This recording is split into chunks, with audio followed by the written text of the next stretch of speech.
Les juges n'ont d'autorité que la loi. Les juges ne sont pas là pour satisfaire les appétits à bataille des pèses. Et puis, le bateau va se constituer en partie civile. Mais comment peut-on expliquer Boza Koloba Kezali offense? Comment un groupe et association tribale ou bien un groupe et association politique, parce que tout un politicien, va se constituer en partie civile pour charger un individu. Et tout le monde a cautionné cela. Parce que il faut accepter. Non, c'est notre justice. C'est l'image de ma bénéto là au pesa libanda. L'image de ma bénéto au pesa na biso. On peut arrêter quelqu'un injustement, justement parce qu'il y a une tendance politique là où c'est pesa biso. C'est pas ça. M. Félix Tshisekedi a violé autant de dispositions de la Constitution. Vous pensez que ceux qui vous salissent, beaucoup mieux qu'utiliser justice le quoi à bras séculier, beaucoup banque chabiso. Vous pensez que vous avez que la politique, ah, il y a un jour, vous avez toi au Koufa. Mais vous avez l'erreur. Vous avez l'erreur. Vous avez cédé dans la caprice na binote. Ce qui est pour un fait et que vous avez en respectant la procédure, il n'y a pas de problème. Et puis la sanction, voilà. Comment M. Félix Tshisekedi n'a pas porté plainte? A manifesté même pas qu'il a été offensé. Parce qu'il a eu offense. C'est-à-dire qu'il faut sentir que tout qui s'est mis dans le manayo et le romo basali sali passe au manifester que a eu offensé. C'est en ce moment-là que la justice peut s'en sortir. Bah pouvez bien sûr à suffisance que M. Félix Tshisekedi ne respectera jamais sa parole. Il n'a pas cette éducation-là. Ceux qui va oser la menace contre le pouvoir et le peuple, d'abord nous allons distribuer les armes. Nous allons distribuer les armes. Petoko exterminer race na bangwana ya Kingakati na mboko ya Congo. Fils Mokoko. Il était dans l'extrême. Bazou Minduki a fait ça bateau. Bazou Minduki a fait ça bateau. Est-ce que même bateau va ça la rébellion? Le caranateur a mis notre Bazou Minduki pour exterminer. Le Barakeno nous défendons une cause juste, mais il y a le but que pour exterminer, c'est-à-dire qu'on m'a pas Congolais, mais ce sont des Congolais. Comment, ceux qui ont la révolution, dégâts collatéraux, les colons, par exemple, envisager qu'ils l'ont été, mais il y a eu 2, 3, 4, 5 morts, on peut comprendre. Mais avec intention de nuire, intention de tuer. Tu peux savoir tout le monde qui, tu peux savoir tout le monde qui, tu peux exterminer. Vous sentez degré à haine bateau, vous sentez degré à violence, il reste impuni. Mais ils avaient déjà appelé à la violence. Ils avaient déjà causé Kobuma Batut. Ils avaient déjà un fait infractionnel. La population a souffert, ils ont souffert. Nous avons commis 21 heures, un papa, un parent, incapable de courir. Vous savez combien les Congolais souffrent? Vous avez autant de mboka moi na ya classe azu kilote na yo ya ke atambola nango apesi moi na ke na classe aza obligé ko faire na ndako po moya bimeza te po ana eloko ola tate. Monsieur, le pays se meurt, arrêtez avec vos aventures là. Oh, franchement. En tout cas, sincèrement, ce beau contenu vous trouvez pas. D'ailleurs, vous trouvez pas déjà. Moi personnellement, ça commence à me révolter. Arrêtez de faire vos aventures là, le Congo se meurt. Vous dites qu'on a une aventure wana. Un pays pauvre, gérer rationnellement le peu que nous avons. Comment la 5 minutes, vous payez le minimum, s'il vous plaît. Bino bateau, vous avez pour vous caution. Vous dépensez 15 000 pour aller à Moussou. Dans un pays étranger, vous foutez des billets, vous salez à Dubaï, vous salez à tapage. 15 000 $ Moussouni. Na province nanga baozanga mbongo ya osomba bakisi. Na ba province na yo baozanga mbongo opesa bateau baza malade, basomba bakisi na ba hôpital. Mais mutumo a dépensé 15 000. Et ça pas cité ko dépenser 15 000. Ce za mbongo na yo. Mais là on ça pas ça dit. Bozo tchamo pe na ba vidéo. Pendant que le peuple a le minimum, la pharmacie a vous dépensez 15 000 $ pour ce Moussouni. Ce que Moussouni vous dépensez 15 000. Transport, la vie ne coûtait combien? Vous avez dépensé combien en une seule journée?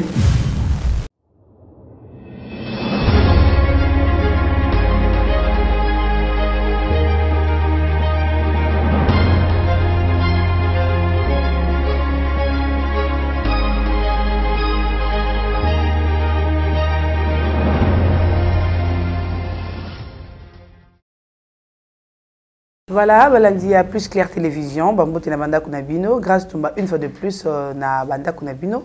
na numéro ya sikana papa Alain Bolodjoa to meka kosola na ye makambo ma matali politique na biso ya RDC to ya République démocratique du Congo. Je peux pas commencer mon émission sans dire un grand merci à mon réalisateur Joël Gona, pourquoi pas aussi à mon cordon obi ma fui coupé donc aussi depuis Allemagne to meka pe kosola pe likambo ya livre oyo ya papa Alain Bolodjoa to meka kosola yango na peut ce qui réalisateur na ngai akoki ko bendela ngai livre yango ba Congoman to ba internet na biso nyonso ba koka na komona yango directement. Je dis bonjour à mon invité. Bonjour papa Alain Bolodjoa. Mbote maman ngai, mbote na balandi. En tout cas, merci une fois de plus pour l'opportunité de biso. Bonne santé. Oui, nzamba za osala ngolu, sauf que le pays va très mal. Hein? Et le retour ko craindre lobby économique ko de plus en plus réalité. Ba tu bazali na idée à s'affronter na kati ya ville à Kinshasa et nous espérons que le Dieu créateur a déjoué Bango et puis le peuple va se prendre en charge au moment opportun. Merci beaucoup Papa Alain. Papa Alain, félicitations pour le livre Le Forêt congolaise, conflit nœud bleu, objectifs écologie et économique. Livre Oyo Okomango na Nenini, Pebima na Nenini. Bon, en tout cas, na banda Kiango depuis bien avant, 2011 pratiquement. Loko Ezwakinga moi temps belé et quoi arrivé que j'avais perdu ma fille aînée, ndena suspenda qui penza et pourtant ils avaient qui déjà en voix, il y a cause à publier et puis en 2013 on a lancé Impression Wana. Ça a quelques exemplaires. A boya penda côté Kango parce que Nazaki n'a pas ça qu'on formuler une mémorial na chaki na kombo pona mwana na bandeko basunga ndesko formulation des oinga sko temps ndena yeko ko banda sko vente nango l'année cette année vers le début ndena lança qui vente et na vente pe Nazaki penda motivé te parce que Nazaki n'a pas ça ko na kabang na pesa ngo félé parce que les fruits il y a effort il y a bas de belé. Alors je me disais côté Kango peut-être bien. Il y a mes enfants qui ont participé na Kokumango, il y a des amis qui ont participé na financement à la recherche pour les gens qui il y a une contribution à Bato Bene qui n'a été gratuit. Mais tant qu'on est arrivé qu'on a remarqué qu'il y avait un projet où il a été soutenu dans notre territoire, il y a une bana bazao tanga na mabele bana babante yango to baki non voilà et bonga to tekango to kokisa mbongo wana po ye meka ko financer parce que na mboka na biso nde place bakata banzete mais to wana babante to wana ba porte mabayate yango moni oleki ya komema combat autrement la ngaki etekama to constituer moi package moko oyo ko permettre na bamboka na baza atteindre la possibilité au ça parce que les entreprises qui exploitent bakataka banzete babimi bakena bango ezaleti manière maignon au balobara général ceux qui tango fort bakati banzete ba profaner ba tombe bakati banzete ambinzo en tout cas basali penza pillage systématique ya ba ressources et fort malheureusement la population wana au-delà le fait que banzete ambinzo ekatali ba bénéficiera na loroté ba bongisara nzela te ba bongisara ba école te ba hôpital bref eza combat où tout ça mener contre la gestion irrationnelle de la forêt. Voilà. Ok papa, la question, moi curiosité, pourquoi vous préférez au salon la couverture dans la couleur verte, pénagée? Pourquoi? Bon en fait, c'est ça qu'on résumé dans une certaine mesure le message. Parce que sur le tali, tu as mis conflit nébuleux. C'est-à-dire que c'est un conflit où on peut aller clarté. Et ça penza conflité entre les objectifs écologiques et économique de la forêt. Parce que la forêt a une mission, comment, à l'aller dans objectif écologique, c'est-à-dire que par la préservation, la forêt est allée sanctuaire, il y a Banyama, il allé un ensemble, il y a des espèces végétales, et en gros, écologiste va protéger pour préserver l'équilibre de l'écosystème. Mais au même moment, les ressources où ils allaient dans la forêt, et qu'on permettre le développement à Bamboka. Alors, les débats maintenant, ils allaient entre les écologistes et les économistes, entre la préservation et l'exploitation. Nous disons, en résumé, il y a effectivement un conflit, mais ce conflit n'est pas ce qu'on nous présente. Parce que la dégradation et la forêt, la pauvreté sont deux phénomènes auto-entretenus.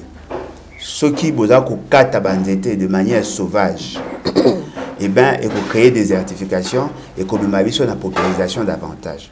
Mais ceux qui peuvent exploiter en côté, les populations riveraines, place Bazamba, Nezali, condamner la pauvreté, eh bien, il faut créer une forte dépendance, recourir à Zambana autrement.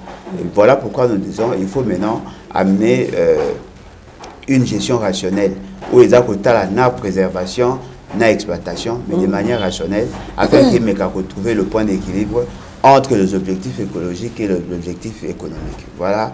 En résumé, et on a une couleur verte, et la couleur, il y a écologiste, il y a préserver. Et couleur jaune, il y a couleur économiste, il y a exploiter. Il y a tout ça que la page est dans un juste milieu où il c'est-à-dire que la gestion rationnelle et la préservation de l'environnement. Papa, est-ce que ceux qui ont un livre, ils ont combien et à quoi? En tout cas, merci. Tout ça n'a pas ça vraiment à côté.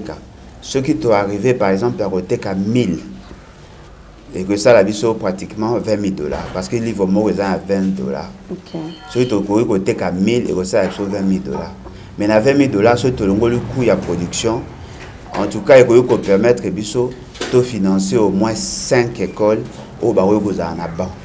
Parce que, Bambo Kawana, sincèrement, Baroui Gozana Nyon, sauf Filibaya.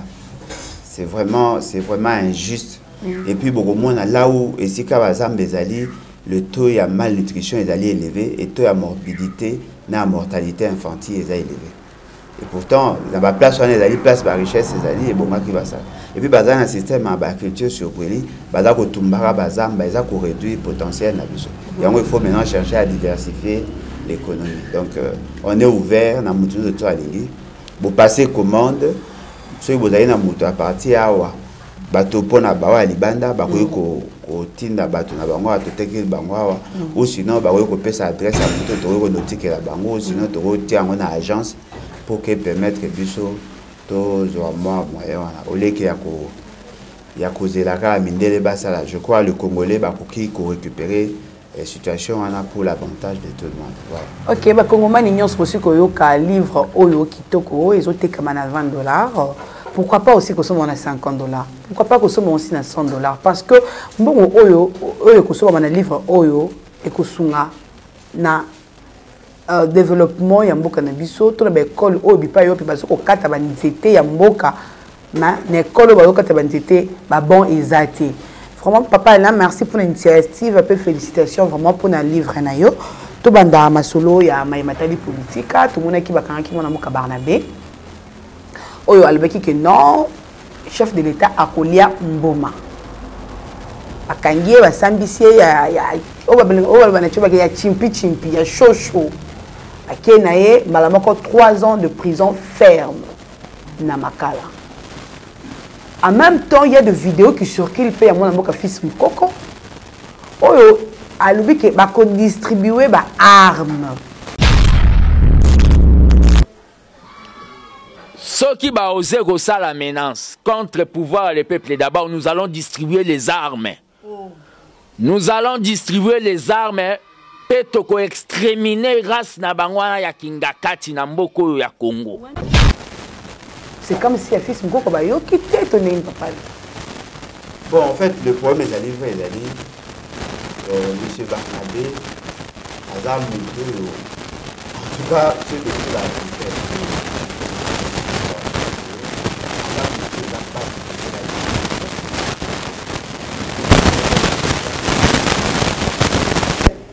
c'est un Burundais, c'est un Hutu Rwandais. Il y a un moyen de parce que dans la précision, il y a un colonel. Barnabé Ouimana, ceux qui sont allés étrangers, ils sont tombés dans la poule, il y a un mbokao, il y a un bateau, il y a un matériel, c'est-à-dire que ceux qui sont allés Rwandais, il y a déjà que les Congolais ont la difficulté à coller Rwandais et c'est normal par le fait que les Rwandais ont occasionné mort il y a plus de 6 millions de personnes. Monsieur Barnabé il y a un malheur, il y a cause à la paix, hein, persiste. C'est-à-dire, bateau, il y a Badi Banga. Et puis au-delà de ça, M. Barnabé soutient Kabila.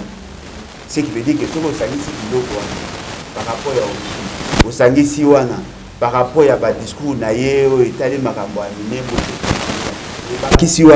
par rapport à Nengaza soutenir Félix Tshisekedi, au Baki Siwana, à soutenir Kabila, au Baki Siwana par rapport à Nengaza Limutu à Badi Banga.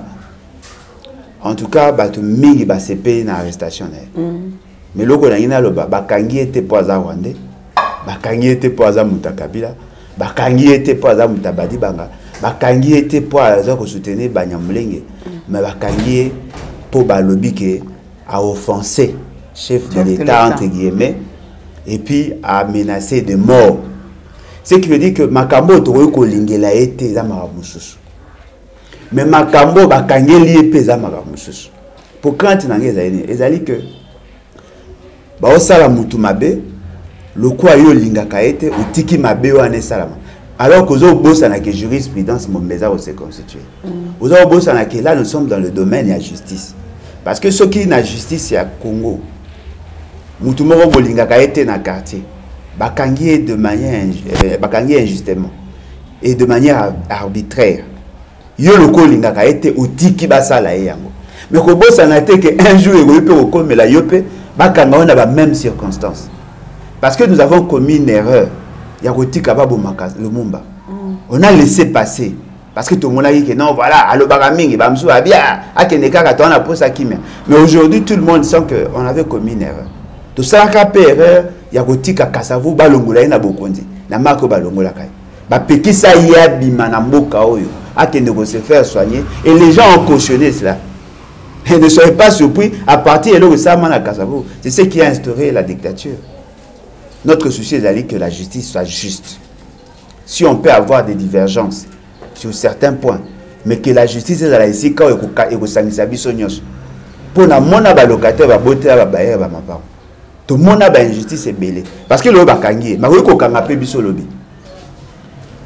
Na makalesio ya ngai, na ndambo ngana yebi, le mot offense au regard de l'ordonnance de sa loi il y a 1963 n'a pas de contenu en tant que tel.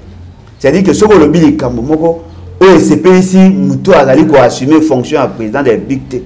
Tout OSP ici juge T. Tout OSP ici muto moko taza ko gérer institution. Ba obenga ngo offense.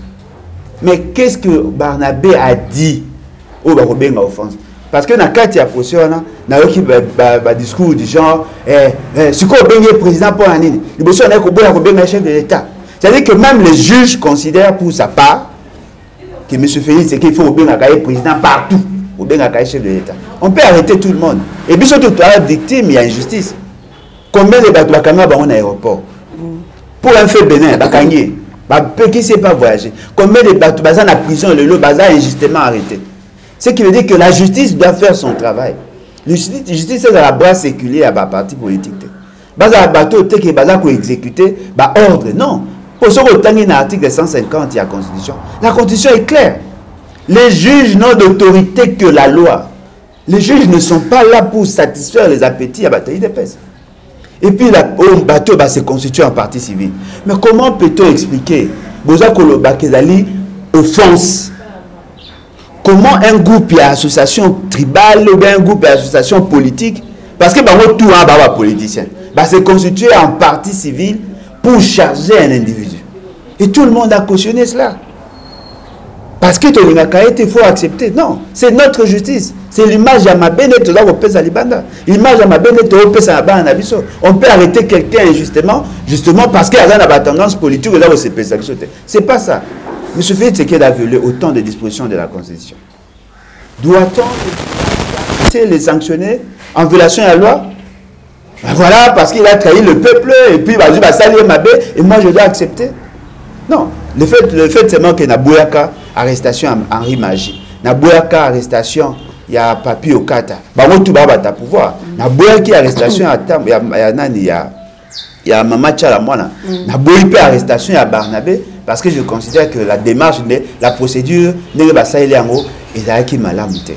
Et puis, Nabouyaki, l'arrestation, il y a Batebele, Bakangama, injustement, parce que tout ça n'a pas ça, que la justice écoute un débat politique.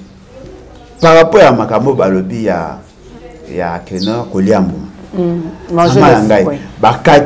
Kati ndamba discours balongoli parti basali colmatage basali raccordement frauduleux pour dire que non voilà le fait seulement que le baki ke baron bazaki bakadogo le fait seulement que le baki ke baron bayaki na mandoki et la kisi ke le kambo ya le baki wana Koliambuma et la kisi ke ya kobeta ça mais je ne sais pas na évité ça musu lingala ngo échanger to le baba ba obeta e masasi ba obeta e mbuma azumbuma mais est-ce que déjà to le baki ya Koliambuma na évité ngana yebi ke baba ba obeta e mbuma akozwa mbuma azumbuma mais jamais ba le baki ya Koliambuma pe la kisakeza ko boma mutu na masasi na évité donc ezali que eloko mo ezaki ba ça de manière expéditive ndenge yo mo lobby et bazaki souci na bango ezaki pour faire peur par à Barnabé pour faire peur na batu nyonso bakozala contre makama fait c'est que yo bakoloba makambo ko CPS a été pour remarquer que après wana même bateau basaka ba débat bakomi ko banga kolenga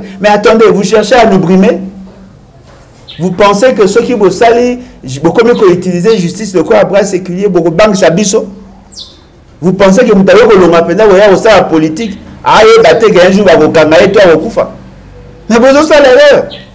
Bon, ça l'erreur. Biso toko céder na ba caprice na binote. Ce qui bokanga qui est pour un fait et que bokangi na pour en respectant la procédure. Il n'y a pas de problème. Et puis la sanction voilà.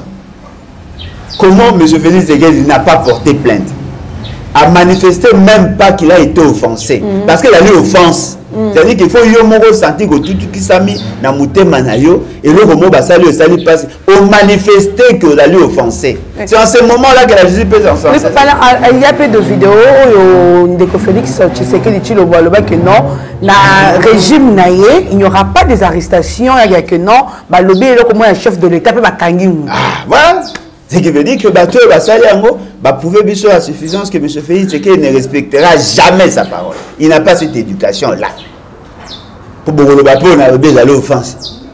Il n'a pas la culture de respecter parole. Maman nanga yo moins de tout ça. Attends ndenge to éduquer bana na biso boy parce que moi j'en ai 6. Ce qui oye moi na ozobima. Moi na bina papa tant koya langa chocolat. Ce c'est un engagement. Moi, je suis là, surtout dans le français. Mais papa, tu m'avais promis, non? Ce qu'on respectait, c'était pour le quoi sacrilège. Ah, mon papa, c'est un menteur. C'est-à-dire que vous avez supposé que vous avez un modèle. Vous avez obligé, parce que vous n'avez jamais engagement dans mon nation. Soit on va voir. Ceux qui n'ont eu l'occasion d'accueillir Nango. Mais ceux qui ont confirmé que vous avez obligé parce que son éducation dépend de ce que tu lui dis. C'est ça notre vie en Christ. Nous, en tant que chrétiens, tu as dit que Jésus est le chemin, la vérité et la vie. Ceux qui moutent à la vérité, il n'est pas du Christ. Son père, c'est le diable. Ok. Mais papa, là, dans total la sous vidéo, il y a mon amour fils Mukoko. Ceux qui va oser la menace contre le pouvoir et le peuple, d'abord, nous allons distribuer les armes. Nous allons distribuer les armes. Petoko exterminer grâce na bangwana ya Kingakati na mboko ya Congo. Yekutu akena d'une façon directe. Avec que bakopesa batu mandoki. Mais moi mboka Barnabé amekaki ko masquer ya yeke non akolia mbuma. Mais fils Mukoko le bien d'une façon directe que non to kopesa batu minduki po babeta masasi. Mais est-ce que bazo tika yo telingana na cité point. Non mais alors écoute babeta masasi c'était ba exterminer. C'est le terme qu'il a utilisé. C'est-à-dire to kabola minduki pour ba exterminer. Il a dit ça clairement. Mais avocat mandeni ya na justice et il y a eu deux pèses. Parce que l'autre a deux justices. Justice à Kabila, justice à Félix Tshisekedi. Bazan a posé sa justice au Yabango et ça là na place na yango. Et certains Congolais, bazan comme on a dit non voilà, il faut ça à Maboy parce que M. Félix Tshisekedi est en train de combattre l'occupation. L'occupation veut dire Kabila. Mais M. Félix Tshisekedi, il y a la réaction, il y a intimité avec le Rwanda. Azali Lelo est partenaire crédible à Kagame. azali muto ayambaki nani Bizima Karamueto, azali muto ayambaki Batouana nyonso tout, azali muto aza ko soutenir la création à Minembwe. Ce qui veut dire que débat wana baza ko memela biso c'est faux. Mais ce fait c'est qu'il aza ko combattre occupation té. Parce que déjà na ko la yo ba vidéo papa na ya loba que le Congo a été responsable de ce qui nous était arrivé en 1997. C'est-à-dire que tant que ba Rwandais ba kotaki ne ba bomai ba Congolais a bien allé à cause na biso. Son père l'a dit. Moi j'ai la vidéo, Yemora Lobango. Lors il y a interview. Monsieur Félix, ce qu'il nous dit, c'était un dégât, et des dégâts collatéraux. C'est-à-dire que quand on a tué des Congolais, ils considèrent, bango na famille, na bango politique et biologique, on considère que nous sommes victimes, il y a notre propre turpitude. Vous imaginez ça? Vous avez imaginé le quoi? C'est-à-dire que Batouba Koufi, non, c'est à cause, il y a erreur, on a biso, mais le quoi, c'est comme si Moutoumou a côté les Nandakou. Ba piller ba violer moi si na bana o non eza faute na yo parce que porte sala ki wana eza ki porte à malamu te et bon ça c'est-à-dire au lieu d'abord de condamner les faits vous rendez responsable la victime. Ils ont déjà cette culture là. Qui a dit, qui ne sait pas que tant bakenda ki na San City ba signa qui accord ya cascade entre Bemba Kabila et les autres. La personne qui est partie au niveau de Rwanda, qui a signé un accord avec le Rwanda pour soutenir la démarche à la table de dialogue. C'était Étienne Tshisekedi et son IDPS. Ça l'a près de 2 ans là-bas au Rwanda. Et puis son fils aujourd'hui, il faut voir son attitude. Déclaration à Londres que ce sont des Rwandais, des Congolais. Tout ça, ça veut dire quoi? Il est plus proche du Rwanda que nous. Alors, bon, que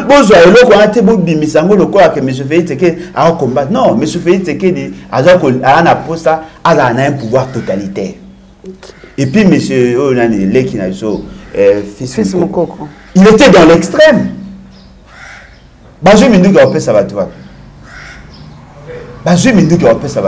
Est-ce que même bateau va faire la rébellion? Le Karanate va venir notre Juminduki pour exterminer. Le Barakeno, nous défendons une cause juste. Mais il y a le que pour exterminer, c'est-à-dire Congolais. Mais ce sont des Congolais. Comment, sur les acquis n'a qu'à révolution, dégâts collatéraux, les causes par exemple, envisager qu'il y a eu mais il y a eu 2, 3, 4, 5 morts, on peut comprendre. Mais avec intention de nuire, intention de tuer. Tu peux savoir tout le monde qui, tu peux savoir tout le monde qui, exterminer. Vous sentez degré à un bateau bazanango. Vous sentez degré à violence. Il reste impuni. Mais ils avaient déjà appelé à violence. Ils avaient déjà causé la Kobuma Batut. Ils avaient déjà un fait infractionnel. Mais ils ne s'est pas arrêté. Mais oh, Bakanga Papi Okata. Je ne sais pas le bika que maman Aliaki. Il a été arrêté. Marie Magica, après le bika non, mais je fais c'est une invention à Kabila. Il a été arrêté. Mais Bafé Oya le biwana. Il devait être arrêté. Mais pourquoi Bakayete? Parce que c'est leur justice. Bolingisco Bisoto soutenir Biloko marque. Non. Nous voulons la justice pour tout le monde. Et la justice sélective parce qu'ils ont mettre en mal les intérêts de la population. Vital Kamerhe, entre la vie et la mort, qui profitera de la mort de Vital Kamerhe? Bon, en tout cas, ce qui est vrai, Zali, il faut faire la part de choses. Ce n'est pas que parce que Zali Vital Kamerhe, tout le monde doit en parler. Ils allaient pécher dans le cadre de la justice. Ce qui me dit Kamerhe va gagner et que va condamner. Quoi de plus normal? Parce que les gens Congolais, plus de 9000 vont couper dans la prison. Mais ils n'ont pas de on peut l'arrêter, on peut le condamner. Mais l'autre peut ça pas c'est-à-dire que le dossier à Vital Kamerhe, même chose. Et comment il dossier politique? Biso to ali bateau ba senga ki ba kanga. Mais tout ça qui jamais qui va kanga yé moko. Fait oyo ba kangeli il ali par le fait qu'il y a une institution à sa usurpation en compétence. Ba jubo konjo là qui a bangoté parce que les politiques publiques sont conçues par le gouvernement en collaboration avec l'institution président de la République. Seul le gouvernement qui en est responsable en matière d'exécution. Mais ce fait c'est qu'il arrive, il donne des orientations autres que aux États-Unis dans la Constitution. À récupérer beaucoup de gouvernement, à passer à mon membre, à mise de connaissance. Ils ont mal géré le fonds public. Ils ont désorienté les actions. Babimisi ils sont dans le cadre budgétaire, côté ils sont dans le deal. Ils ont géré l'argent de la République. Non seulement qu'ils ont géré le programme qui n'était pas budgétisé, mais aussi ils ont exécuté un budget. Ils ont utilisé le fonds du budget qui devait être exécuté en 2019. Et voilà, Longoli, tous les éléments à charge, il y a M. Félix Tshisekedi, Batiki M. Kamer. M. Kamer est hasard co-responsable. Il n'est pas le seul, hasard co-responsable. Mais il faut reconnaître qu'il a été mal jugé. Il a été mal jugé. Et puis, vous allez surprenant. Batunyoso va participer qui n'a procès na yé, bazou ba promotion. Okuna zaki avocat comme na cour constitutionnelle, okuna zaki juge comme na cour de cassation. Na cour d'appel. C'est-à-dire qu'ils ont boutiqué leur histoire parce que va profiter n'a fait vrai. Le mot surtout ya mabe ko charger bango, sacrifier le quoi est commis le quoi mutumo ndenge tokolo bani. Mais c'est fait c'est que la zakolia batumsu baskola mabo. Il a été mal jugé. Souci na biso dali ba fungo la procès ya Kamer. Ba beta dossier à programme à 100 jours. Et sous la un problème, il y a un projet à logement société. On doit parler à programme à 100 jours. Beaucoup de monde à M. Félix Tshisekedi, M. Kamer et certains autres de ses conseillers doivent être en prison. Il doit être en prison. Il a mal géré les finances publiques. À qui ponctionner la réserve des gens. À botter le pouvoir d'achat. Il a appauvri la population. Ça peut que ma frère de mission est allé sous tête l'année prochaine, on a un trésor public mon souci. Maman, abimite. Abimi. Moi, je vois que ma tanga ya Maradona. Abimi, akobimaye mbongo wana baza ko gérer. Ya zo ça va couler. Ba o baza ko soutenir monsieur Félix qui ba o salaire. Ako respectera jamais bébé kwa mboko. Parce que on a posé ça vivre dans bilan. Na mo vidéo moko. Ba sombi steak na 15 000 $. Quelle insulte! Un pays pauvre. Bino bato bozaki abo sangisa mbongo pour vous ta caution. Beaucoup dépenser 15 000 pour la relève Moussuni. Dans un pays étranger, vous foutez ba billet, vous sali ba ni na bino na Dubaï, vous sali ba tapage. 15 000 $ Moussuni. Na province nanga ba ozanga mbongo ya osomba bakisi. Na ba province na yo ba ozanga mbongo opesa bato baza malade, ba somba bakisi na ba hôpital. Mais mutumo a dépensé 15 000. Et ça pas cité ko dépenser 15 000. C'est ça mbongo na yo. Mais là, vous avez passé, vous avez la vidéo. Pendant que le peuple a le minimum, la pharmacie, vous avez dépensé 15 000 $ pour son Moussuni. Ce que Moussuni vous dépensé 15 000. Transport, la vie coûté combien? Vous avez dépensé combien? En une seule journée. 15 000 $ Moussuni. Quel degré à méchanceté? Une population aussi pauvre. Dans ma province, il y a 500 $, 50 $, ça a quelque chose pour sauver des vies. Mais vous prenez l'argent, vous dilapidez bon. Et c'est vos familles riches. Ah! Merci Papa Alain Bolodjoa. Bientôt, Félix Tshisekedi, président de la République, a communiqué les choses sur le peuple naïe. Tout éviter ce qui a coupé ces choses sanguines ou malin. L'autre photo, c'est là qui tire quand on défie qui peut remporter qui défie. Tu peux dire que ce qu'ils ont en ligne. Maman, ngai bolek satan abino ko zelo. Elo wa malungi ko me pas monsieur Félix Tshisekedi. Bolek satan te. Tant qu'on a un discours un discours mal construit, mal structuré. En tout cas, il y a un discours inutile. Il parle de 8 faits. Déjà, tant qu'on a présenté 8 faits, ce qui est bien entouré, mais comment on peut structurer la pensée, et on va réduire même à 4. Et les 4, parce que le 8 points, il y a sur le 4 piliers. Il y a le pouvoir régalien.